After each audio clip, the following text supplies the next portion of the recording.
আহমেদ যখন বিদেশে তখন ক্রীড়া প্রতিমন্ত্রী হলেন আমিনুল হক। এতে করে বিসিবিতে আর না ফেরারই সম্ভাবনা আছে বুলবুলের। আমিনুল হক ও ইশরাক হোসেন দুজনই হয়েছেন প্রতিমন্ত্রী। এতে করে নির্বাচন না করেও যেন জিতে গেছেন তামিম ইকবাল। খুব শীঘ্রই বিসিবির সভাপতি হতে পারেন এই সাবেক ওপেনার। আর বিস্তারিত থাকছে প্রতিবেদন। বর্তমান বিসিবি বোর্ড মেম্বারদের সরাসরি অবৈধ বলেছেন তিনজন বড় মাপের মানুষ।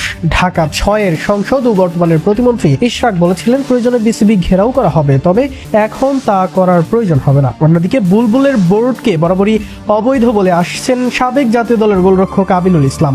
তিনি আবার সংসদ না হতে পারলেও দেশের ক্রীড়া জগতের সবচেয়ে বড় অভিভাবক হয়েছেন। অন্যজন সংসদ সদস্য কিংবা মন্ত্রিত্ব না পেলেও আজ ছিলেন সংসদে উপস্থিত, তিনি তামিম ইকবাল খান।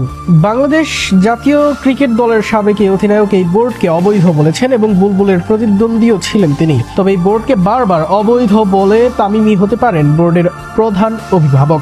সরাসরি রাজনীতি না করলেও নতুন ক্ষমতাসীন দলটির সাথে তামিমের সখ্যতা পুরনো। এছাড়াও ইশরাক আমিনুলদের সাথে আগে থেকে এ ব্যাপারে এক অবস্থানে ছিলেন তামিম।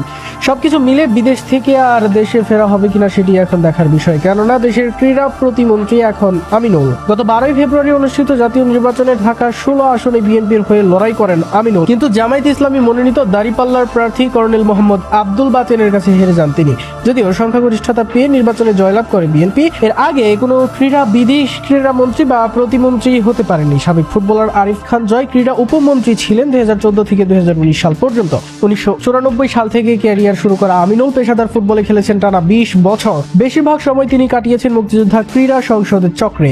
জাতীয় দলের হয়ে 2003 সালে সাফ জিতেছেন তিনি। 2010 সালে এসএ গেমসে সোনা জয়ের পেছনে বাংলাদেশকে নেতৃত্ব দেন এই গোলরক্ষক।